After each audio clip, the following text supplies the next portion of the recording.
Hello students and welcome back to our YouTube channel Vidyam. मैं हूं Anshita Jindal, a graduate from तुम सबका ड्रीम कॉलेज एसआरसीसी। और आज है ये हमारा आखिरी part chapter theory of cost का, जिसके बाद ये चैप्टर मैं करवाने वाली हूँ खत्म। एंड उसके बाद वन शॉट आपके आने वाले हैं रेवेन्यू वाले चैप्टर के, प्रोड्यूसर इक्विलिब्रियम वाले चैप्टर के। सो जल्दी से आज की वीडियो को करते हैं स्टार्ट। इसके पहले हमने दो पार्ट्स ऑलरेडी कर लिए थे थ्योरी ऑफ कॉस्ट के। अगर वो तुमने नहीं देखे हैं तो नीचे डिस्क्रिप्शन में सारे सब्जेक्ट्स की प्लेलिस्ट का लिंक है, वहां से जाके कोई भी सब्जेक्ट, कोई भी चैप्टर, कोई भी टॉपिक देख सकते हो। नीचे टेलीग्राम चैनल का लिंक है, वहां से जाके नोट्स भी आप ले सकते हो। ठीक है, जल्दी से वीडियो करते हैं स्टार्ट। तो हम ऑलरेडी पूरे का पूरे चैप्टर ऑलमोस्ट खत्म कर चुके हैं। आज की वीडियो बहुत छोटी रहने वाली है, बस यहाँ पर हम रिलेशंस पढ़ने वाले हैं। टीसी, एमसी, एसी, एवीसी, इनके बीच के क्या रिलेशन है, उससे पहले मैं छोटा सा आपको रिकैप देने वाली हूँ। हमारे इस चैप्टर में हमने क्या क्या पढ़ा है। हमने सबसे पहले पढ़ा है कि हमारे पास एक आउटपुट होता है। ठीक है, आउटपुट 0 से लेके इंक्रीज करते रहना है। इस आउटपुट के बेसिस पर आपका जो है टीवीसी, टीएफसी, टीसी, इन सब चीजों को आप निकालते हो। हम बोलते हैं कि जो मेरे टोटल फिक्स्ड कॉस्ट होती है, या मैं बोलूं जो मेरी फिक्स कॉस्ट होती है, वो हमेशा फिक्स रहती है। अगर आउटपुट 0 हो तो भी फिक्स कॉस्ट चेंज नहीं होती, ये हमेशा सेम ही रहती है। ये 0 भी नहीं होती, ये कम या ज्यादा भी नहीं होती। टोटल वेरिएबल कॉस्ट, या मैं बोलूं वेरिएबल कॉस्ट, ये जब आउटपुट 0 होता है तो ये भी 0 होती है। आउटपुट बढ़ता रहता है तो ये भी बढ़ती रहती है। Fixed cost plus variable cost का टोटल करें तो टोटल कॉस्ट निकलता है। Fix plus variable is equal to total cost. तो तुम देख सकते हो 10 plus 0 10, 10 plus 10 20 and so on. अगर मैं फिक्स्ड कॉस्ट को यूनिट से आउटपुट से डिवाइड करूं, फिक्स्ड कॉस्ट को आउटपुट से डिवाइड करूं, तो मेरे पास एवरेज फिक्स कॉस्ट आता है। यहां पर पहले केस में क्योंकि आउटपुट 0 है तो हम पहले केस में कुछ भी आंसर नहीं लिख रहे हैं। आगे जाकर अगर मैं देखूं तो 10/1 10, 10/2 5 एंड सो ऑन। अगर मैं वेरिएबल कॉस्ट को आउटपुट से डिवाइड करूं तो एवरेज वेरिएबल कॉस्ट आता है। अगर मैं टोटल कॉस्ट को आउटपुट से डिवाइड करूं तो एवरेज कॉस्ट आता है। टोटल कॉस्ट अपॉन आउटपुट करे तो। एंड अगर मुझे मार्जिनल कॉस्ट निकालना है तो मैं क्या कर सकती हूँ, या तो वेरिएबल कॉस्ट को आपस में से माइनस करते रहो, 10 माइनस 0 10, या फिर टोटल कॉस्ट को 20 माइनस 10, वो भी 10 आएगा। सो टेक्निकली हमारे पास हो क्या रहा है, जो टोटल कॉस्ट में चेंजेस आ रहे हैं वो सिर्फ और सिर्फ वेरिएबल कॉस्ट की वजह से आ रहे हैं। क्यों? क्योंकि फिक्स कॉस्ट तो फिक्स है।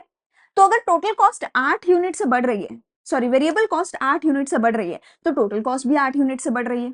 ठीक है ना, यहाँ पर जितना चेंज है वही चेंज यहाँ पर है। और मार्जिनल कॉस्ट क्या है? मार्जिनल कॉस्ट तो सिर्फ आपको बताता है कि कितना चेंज आया टोटल कॉस्ट में। जितना टोटल कॉस्ट में चेंज आया है उतना ही चेंज तो वेरिएबल कॉस्ट में भी आ रहा था।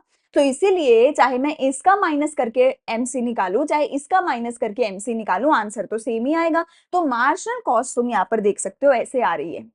ठीक है, सो चाहे मैं मार्जिनल कॉस्ट के दो फॉर्मूलाज लगा सकती हूँ। Marginal cost n is equals to TCN minus TCN minus 1।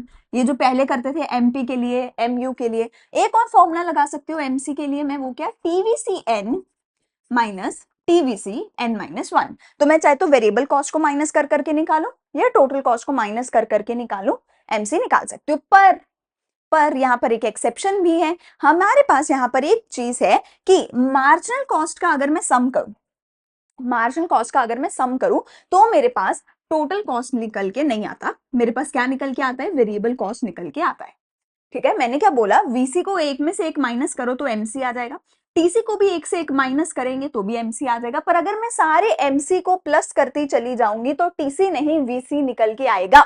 ऐसा क्यों? क्योंकि वीसी में फिर तुम एफसी प्लस करोगे, फिर जाके टीसी निकल के आएगा बेटा।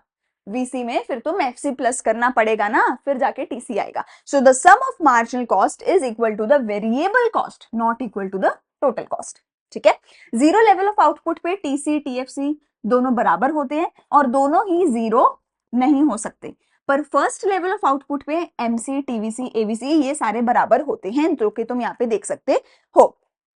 फर्स्ट लेवल ऑफ आउटपुट पे marginal cost, average variable cost and average fixed cost and total variable cost. हाँ, फर्स्ट लेवल ऑफ आउटपुट पे टीवीसी, एवीसी, एमसी ये सारे बराबर होते हैं। ठीक है, नॉट एएफसी।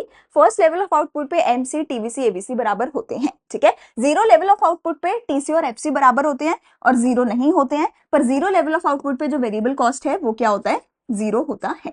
एक और चीज याद रखना, जो मेरा मार्जिनल कॉस्ट और एवरेज वेरिएबल कॉस्ट और एवरेज कॉस्ट, इन तीनों का जो ग्राफ होता है उसको हम यू शेप्ड ग्राफ बोलते हैं। टोटल कॉस्ट और टोटल वेरिएबल कॉस्ट, इन दोनों का जो ग्राफ है उसको हम इनवर्स एस शेप्ड ग्राफ बोलते हैं। और इन दोनों का जो ग्राफ है वो आपस में पैरेलल रहता है, वो कभी टच नहीं होता। इन दोनों के ग्राफ के बीच का जो डिफरेंस होता है वो किसके बराबर होता है? वो फिक्स कॉस्ट के बराबर होता है। फिक्स कॉस्ट का जो ग्राफ होता है वो स्ट्रेट लाइन होती है parallel to x axis, straight line parallel to x axis होती है फिक्स कॉस्ट का graph. And average fix cost का जो ग्राफ होता है वो रेक्टेंगुलर हाइपरबोला कहलाता है। मैंने सारे के सारे ग्राफ्स के आपको नाम बता दिए हैं। ये वाला नाम बहुत इंपॉर्टेंट है, बहुत बार एमसीक्यूज में पूछा जाता है, कहीं ना कहीं पूछ लिया जाता है। एएफसी रेक्टेंगुलर हाइपरबोला कहलाता है। इन तीनों का ग्राफ यू शेप्ड कहलाता है। इन दोनों का ग्राफ पैरेलल होता है। इनके बीच का डिफरेंस फिक्स कॉस्ट के बराबर होता है। ये दोनों कभी एक दूसरे को टच नहीं करते हैं। वीसी नीचे होता है, टीसी ऊपर होता है, और इन दोनों के ग्राफ का नाम होता है inverse S shaped graph. TVC का जो ग्राफ है वो 0 से शुरू होता है। टीसी का जो ग्राफ है वो कहां से शुरू होता है? फिक्स्ड कॉस्ट जहां पे होती है वहां से शुरू होता है। क्यों? क्योंकि 0 लेवल ऑफ आउटपुट पे टीसी और टीएफसी बराबर होते हैं, तो इनका जो ग्राफ है वो साथ में शुरू होता है। और वीसी क्योंकि शुरू में 0 होता है तो इसका ग्राफ 0 से शुरू होता है। फिक्स कॉस्ट का जो ग्राफ है वो straight line parallel to x axis होता है। मतलब देखो मुझे कैसे मुंह जुबानी सारे ग्राफ याद है, तुम भी इतने अच्छे से ग्राफ्स को समझ लो, इतने अच्छे से याद कर लो कि मुंह जुबानी पता हो कि कौन सा ग्राफ क्या है, देख के समझ आ जाए कि अरे ये तो इसका ग्राफ है।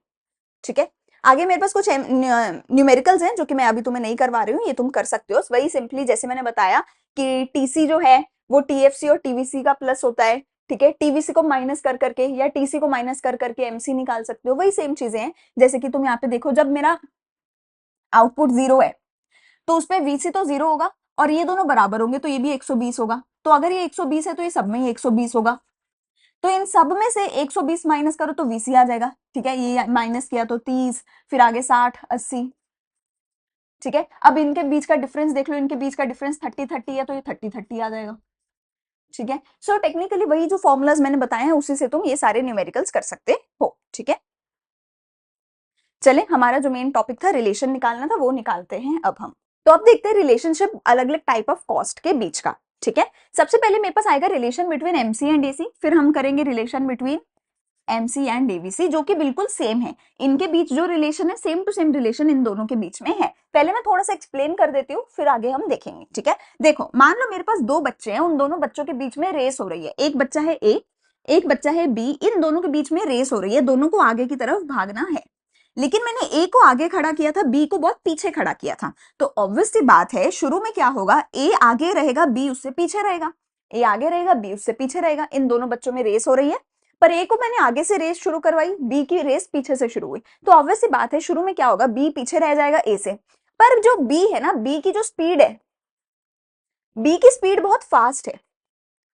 ए की स्पीड जो है, ए की स्पीड बहुत स्लो है। ए की स्पीड बहुत स्लो है, बी की स्पीड बहुत फास्ट है। इसीलिए मैंने बी को पीछे से शुरू करवाया था, ए को आगे रखा था। तो अगर इसकी स्पीड फास्ट है तो क्या ऐसा होगा कि ये हमेशा इससे पीछे ही रहेगा? ऐसा नहीं होगा, क्योंकि इसकी स्पीड फास्ट है तो ये क्या करेगा, धीरे धीरे धीरे धीरे ए से आगे निकल जाएगा। ये क्या करेगा, धीरे धीरे अपनी फास्ट स्पीड के बल पे ए को पीछे छोड़ देगा और ए से आगे निकल जाएगा बी। ठीक है, यही रिलेशन हमारे पास यहाँ पे एवीसी एसी एमसी के बीच का होता है। ये जो मेरा ए है ये मेरा है एसी, ये जो मेरा बी है ये मेरा है एमसी। एमसी जो है पीछे से रेस को शुरू करता है, एसी आगे से रेस को शुरू करता है। पर एसी की स्पीड बहुत स्लो होती है, एमसी की स्पीड बहुत फास्ट होती है। इसीलिए शुरू शुरू में तो मार्जिनल कॉस्ट जो है वो एसी के पीछे है, क्योंकि गेम ही पीछे से शुरू करी है। पर वो क्योंकि अपनी फास्ट स्पीड उसकी होती है, वो अपनी फास्ट स्पीड के बल पे एसी को पीछे छोड़ जाती है और उससे आगे निकल जाती है। अच्छा, अगर वो उससे आगे निकल रही है तो कोई ना कोई एक पॉइंट ऐसा भी आएगा जब वो इसके बराबर भी रही होगी और उसके बाद वो उससे आगे निकल जाएगी। सो तीन स्टेजेस मेरे पास आती हैं कि पहले क्या होता है, मार्जिनल कॉस्ट पीछे होती है, फिर मार्जिनल कॉस्ट इसके बराबर हो जाती है और फिर मार्जिनल कॉस्ट इससे आगे निकल जाती है।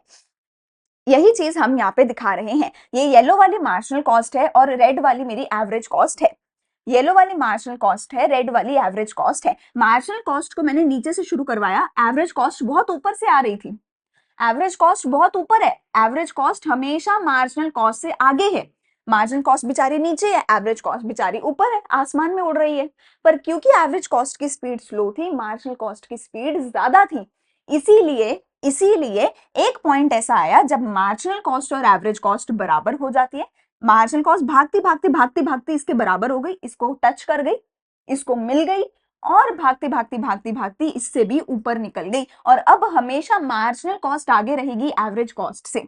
तो क्या 3 स्टेजेस आई, पहले मार्जिनल कॉस्ट ज्यादा है एवरेज कॉस्ट से, फिर मार्जिनल कॉस्ट बराबर है एवरेज कॉस्ट के, और फिर मार्जिनल कॉस्ट, सॉरी उल्टा हो गया, पहले मार्जिनल कॉस्ट क्या है, पहले मार्जिनल कॉस्ट कम है एवरेज कॉस्ट से, फिर मार्जिनल कॉस्ट ज्यादा हो गई एवरेज कॉस्ट से। लेकिन इन तीनों स्टेजेस में हमें साथ में बताना है कि एवरेज कॉस्ट का उस टाइम पे बिहेवियर क्या है।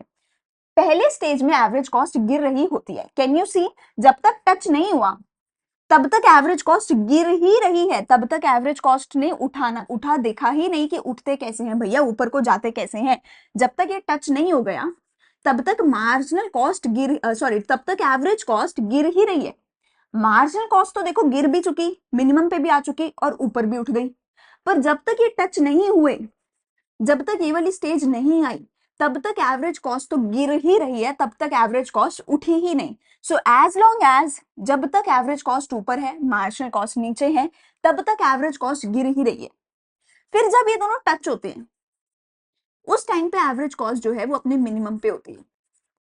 और जैसे ही स्टेज 3 में एंट्री होती है कि मार्जिनल कॉस्ट ऊपर चली गई, एवरेज कॉस्ट नीचे रह गई, जैसे ही स्टेज 3 में आते हैं तो एवरेज कॉस्ट इंक्रीज होने लग जाती है, काम खत्म। सिंपल बात है, एक एक की रेस नीचे से शुरू हुई, एक की रेस ऊपर से शुरू हो रही है, पर इसकी स्पीड फास्ट थी, इसकी स्पीड स्लो थी। तो पहले तो ये पीछे रहती है, पर फिर एक पॉइंट पे आके टच कर जाती है और आगे निकल जाती है। 3 स्टेजेस है, पहली स्टेज में एवरेज कॉस्ट गिर रही है, फिर एवरेज कॉस्ट मिनिमम है, फिर एवरेज कॉस्ट बढ़ रही है, कहानी खत्म। यही same relation average variable cost के साथ भी है। एसी की जगह मैं एवीसी लिख दूं तो एमसी और एवीसी का रिलेशन बन जाएगा, और कोई फर्क नहीं है, कोई फर्क नहीं है, एग्जैक्ट सेम, बस एसी की जगह एवीसी लिख देना। वो पेपर में यूजुअली पूछा भी नहीं जाता एमसी और एवीसी का। किसका कह रही हूं मैं, एमसी और एवीसी का रिलेशन यूजुअली पूछा भी नहीं जाता, अगर पूछा जाता है तो एग्जैक्ट यही सेम रिलेशन, इसमें एसी की जगह हर जगह ए वी सी लिख के आ जाओगे, कहानी खत्म, तुम्हें और कुछ नहीं करना। ठीक है, यही चीज यहाँ पे समझाई है, यहाँ से पढ़ लेना, जो मैंने एक्सप्लेन किया है वही चीज यहाँ पे लिखा हुआ है। ठीक है, यू कैन सी हियर। यही चीज तुम टेबल की मदद से भी देख सकते हो, यही चीज तुम टेबल की मदद से भी देख सकते हो। ये मेरा एवरेज कॉस्ट है, एवरेज कॉस्ट का मिनिमम कहाँ पे आया, 8 पे आया। इससे पहले एवरेज कॉस्ट सिर्फ डिक्लाइन हो रही थी, ये मिनिमम आया, इसके बाद एवरेज कॉस्ट इंक्रीज हुई है। Can you see till this point, ये सारे टेबल में average cost is greater than marginal cost. जब एवरेज कॉस्ट मिनिमम पे आई तब ये दोनों बराबर हो गए, और जैसे ही एवरेज कॉस्ट में इंक्रीज आया तब मेरी मार्जिनल कॉस्ट एवरेज कॉस्ट के ऊपर चली गई। यही चीज टेबल में है, यही चीज डायग्राम में है, यही चीज रिलेशन में है, यही सेम चीज एवरेज वेरिएबल कॉस्ट के साथ तुम दिखाओगे। एवरेज वेरिएबल कॉस्ट और मार्जिनल कॉस्ट में भी तुम देख लो, मिनिमम कहां पे आया, यहाँ पे आया, मिनिमम यहाँ पे आया, इससे पहले लगातार गिर रही है एवरेज वेरिएबल कॉस्ट, जब तक वो गिर रही है तब तक एवरेज वेरिएबल कॉस्ट ज्यादा है मार्जिनल कॉस्ट से। तुम देखो एट एनी पॉइंट कंपेयर कर लो, एट एनी पॉइंट कंपेयर कर लो, एवरेज वेरिएबल कॉस्ट ज्यादा है मार्जिनल कॉस्ट से। जब ये अपने मिनिमम पे आई तब ये ऑलमोस्ट बराबर हो गई, बराबर ही मानते हैं इसको, 0.33 का फर्क छोड़ दो, है ना, बराबर ही मान लो, तब ये बराबर हो गई जब एवरेज वेरिएबल कॉस्ट मिनिमम पे थी, मिनिमम एबीसी है। और जैसे ही मिनिमम के बाद वो इंक्रीज होना शुरू हुई, अब ये ऊपर इंक्रीज हो रही है ना, प्लस प्लस हो रही है ना, यहाँ पे माइनस माइनस हो रही थी, माइनस माइनस माइनस माइनस, जैसे प्लस प्लस होना शुरू हुआ तो MC is greater than ABC. Same चीज तुम यहाँ पे डायग्राम में भी देख सकते हो। एक चीज, एमसी और एबीसी शुरू साथ में होते हैं, एमसी और एबीसी शुरू साथ में होते हैं, दे स्टार्ट टुगेदर। ठीक है, फिर से वही बात है, एमसी गिरा, मिनिमम हुआ, ऊपर को जा रहा है, पर एबीसी सारा टाइम गिर ही रहा है। जब तक ये टच नहीं हो जाते तब तक एबीसी तो गिर ही रहा है, जब तक ये टच नहीं हो जाते तब तक एबीसी तो गिर ही रहा है। टच होने से पहले एमसी गिर भी चुका, मिनिमम पे भी आ चुका, इंक्रीज भी हो चुका, पर जब तक टच नहीं हुआ तब तक एमसी ने तो सारे रूप दिखा दिए, तब तक एबीसी तो सिर्फ और सिर्फ गिर रहा है, एसी भी तब तक सिर्फ गिर रहा होता है। जब ये टच हुआ तो एबीसी मिनिमम पे था, और जब ऊपर जाने लगे तो एमसी ग्रेटर देन एबीसी हो गया, कहानी खत्म, सेम टू सेम वही पॉइंट्स यहाँ पे लिखे हुए हैं। एसी और एबीसी के बीच के रिलेशन की आपको कुछ खास जरूरत है नहीं, सिंपल रिलेशन ये है कि ये भी यू शेप होता है, ये भी यू शेप होता है। यू शेप का मतलब क्या होता है? यू शेप का मतलब क्या होता है? पहले डिक्लाइन और फिर increase. Can you see? U का मतलब ही ये है कि पहले दोनों डिक्लाइन होते हैं फिर दोनों इंक्रीज होते हैं, पर ये दोनों कभी भी एक दूसरे को टच नहीं करते।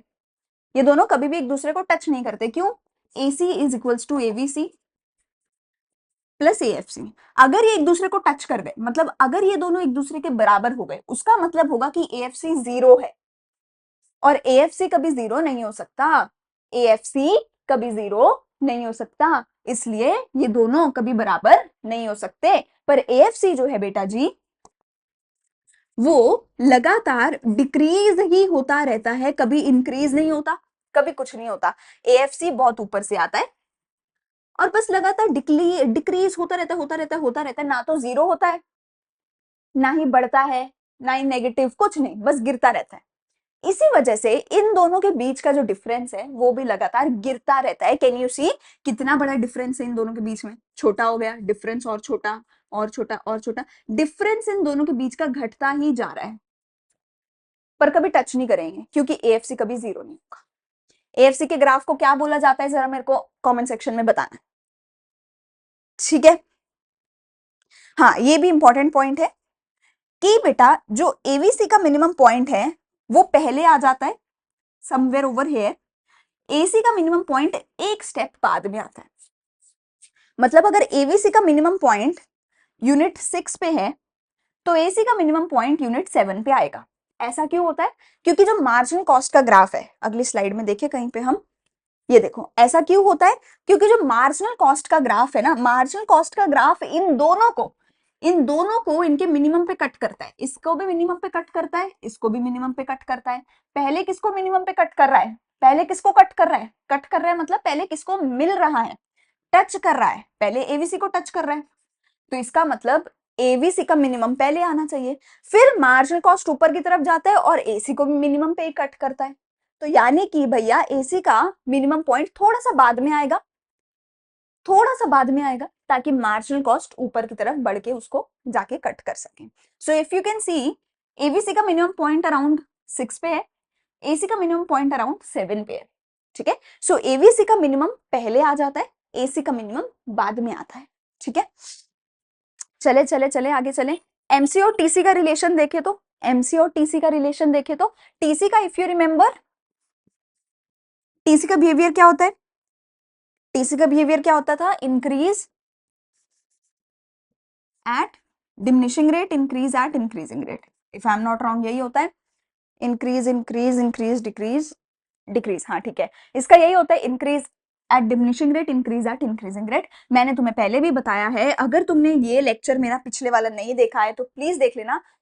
कॉस्ट के फर्स्ट या सेकंड लेक्चर में मैंने बताया होगा, और प्रोडक्शन के भी आई थिंक मैंने लास्ट लेक्चर में ये चीज एक्सप्लेन करी होगी कि जो कॉस्ट है, जो टोटल है, उसका ये जो रेट होता है, यही सेम साइन मार्जिनल कॉस्ट का होता है। Total cost increase at decreasing rate, यही सेम साइन यहां लगा दो, तो मार्जिनल कॉस्ट डिक्रीज हो रहा होगा उस पॉइंट पे। Total cost increase at increasing rate, यही सेम साइन यहां लगा दो, मार्जिनल कॉस्ट इंक्रीज हो रहा होगा इस स्टेज में। सो यू कैन सी, जब तक total cost increase at decreasing rate था, तब तक मार्जिनल कॉस्ट डिक्रीज हो रहा होता है। मतलब तुम देखो मैंने कितना एक्यूरेट उस चीज को मार्क किया है, कितना एक्यूरेट मार्क किया है कि जब मैंने सीधी लाइन खींची तो एग्जैक्ट मिनिमम पे आया। कैन यू सी? मुझे कैसे पता चल रहा है मैंने क्यों यहां तक मार्क किया? क्योंकि तुम्हें ना अगर देखना आ रहा है, तुम्हें बहुत क्लियरली दिखेगा कि यहाँ तक ये धीरे धीरे इंक्रीज हो रही थी, इसके बाद एकदम से स्पीड पकड़ ली, यहाँ तक तो धीरे धीरे धीरे धीरे ऐसे ऐसे जा रही थी, इसके बाद एकदम से ऐसे चली गई। तो यहां तक इंक्रीज एट डिक्रीजिंग रेट था, इसके बाद एकदम से इंक्रीजिंग रेट हो गया। समझ रहे हो?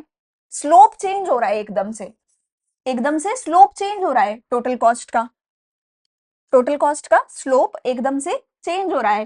तो यहां तक ऑलमोस्ट इसका स्लोप चेंज हो रहा है, जहां तक इसका slope increase at decreasing rate था, वहां तक मार्जिनल कॉस्ट डिक्रीज हो रही थी।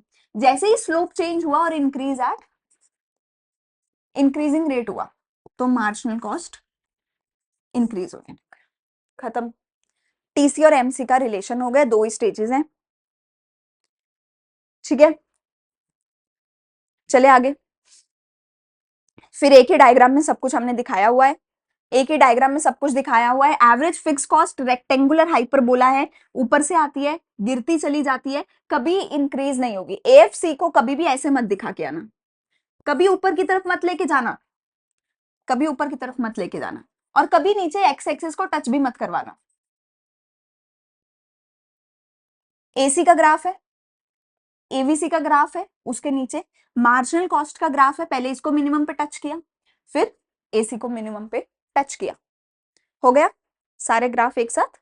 बस आगे मेरे पास ट्रू फॉल्स वाले क्वेश्चंस हैं, ठीक है, न्यूमेरिकल एबिलिटी के क्वेश्चंस हैं, हर तरीके के हमारे पास क्वेश्चंस हैं, जो कि ये आपको पीडीएफ में मिल जाएंगे, और ये पीडीएफ आपको टेलीग्राम चैनल पे मिल जाएगा। अगर ये वीडियो अच्छी लगे तो please like share and subscribe कर देना, छोटा सा ही लेक्चर बना है, ठीक है। अगर कुछ डाउट है तो कमेंट सेक्शन में अपने डाउट्स भी आप मेरे से पूछ सकते हो। हम मिलेंगे अगली वीडियो में अगले चैप्टर के वन शॉट के साथ। Thank you and bye bye.